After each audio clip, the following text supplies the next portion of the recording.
Hi, welcome back to our series of reading the Bible daily in a year with Mari. y Les.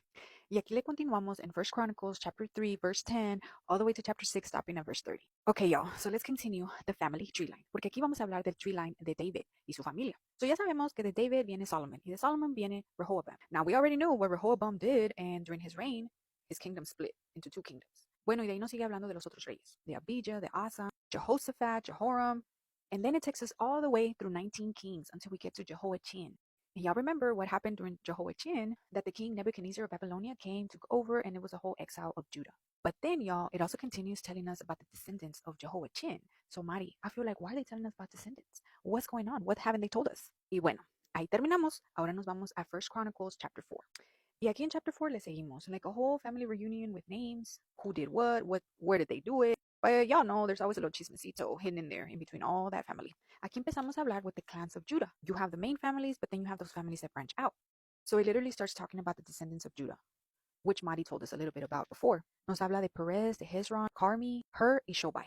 It tells us that some families became known for their courage and skills. And then it throws us this random fact about Jabez. It says that Jabez prayed to the Lord for the Lord to bless him and keep him safe. And then it tells us that the Lord heard his prayer and did just that. Then we move on to Caleb's line. And now we switch to Simeon. And then it tells us that the tribe of Simeon didn't have a lot of children, so that they were not as big as the clan of Judah. Now it moves on to tell us where the tribe of Simeon settled. Basically, they spread all over the desert, trying to figure out where we're going to put their flocks. Then it tells us that in the days of King Hezekiah, some of the families decided that it was time to expand. They were looking for good pasture for their flocks, so they came across the Hamites. And honestly, it got messy. They went ahead and attacked the homes of the Hamites and completely wiped them out. Y pues ahí estos quisieron vivir, ahí se quedaron. Y luego nos dice que como 500 de los Simeonites, they went to the hill country of Seir. Y que ahí atacaron a los Amalekites que todavía vivían ahí. They wiped them out. They said, this is my house now. Y ahí terminamos ese capítulo y nos vamos a First Chronicles chapter 5. And here we start talking about the tribe of Reuben. Y'all, there's a little bit of tea about Reuben. He was the firstborn of Israel, and he was supposed to be the one with the birthright, like you know how the firstborns get all the leadership y toda la cosa, the blessings, la herencia, todo eso. But y'all, he done defiled his father's bed.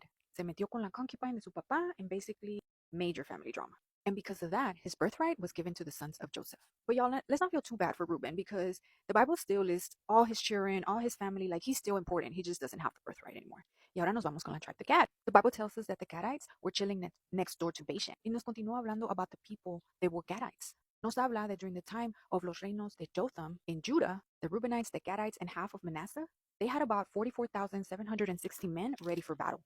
Nos dice Mari que estos sí comían frijoles, that they were strong warriors. And now we kind of check in a little bit with half the tribe of Manasseh. Y nos dice that they were numerous, that they had a really big territory.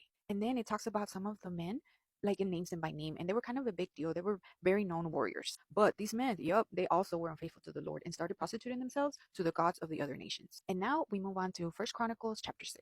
Aquí empezamos a hablar about the tribe of Levi. We already know that the Levites were given the honor to be in charge of the Ark of the Covenant, basically to take care of our Lord. And they were also given all of the priestly duties. So aquí in First Chronicles chapter 6, it takes us back to the first sons of Levi, the OGs, Gershon, Kohath, y Merari. Nos habla del hijo Kohath, que de ahí viene Aaron y Moses. Y'all, y después, this I didn't know.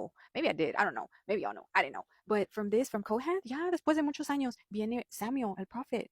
And then it continues telling us about the Levites. Pero ahí acabamos. Mari, ¿qué vamos a repasar mañana? Yeah, so tomorrow nos toca Primera de Crónicas, capítulo 6, starting at verse 31, all the way to chapter 8, stopping at verse 28. Okay, y'all, so come back tomorrow for more Biblia and vibes. Y no se les olvide traer su tecito O cafecito. Bye. Bye.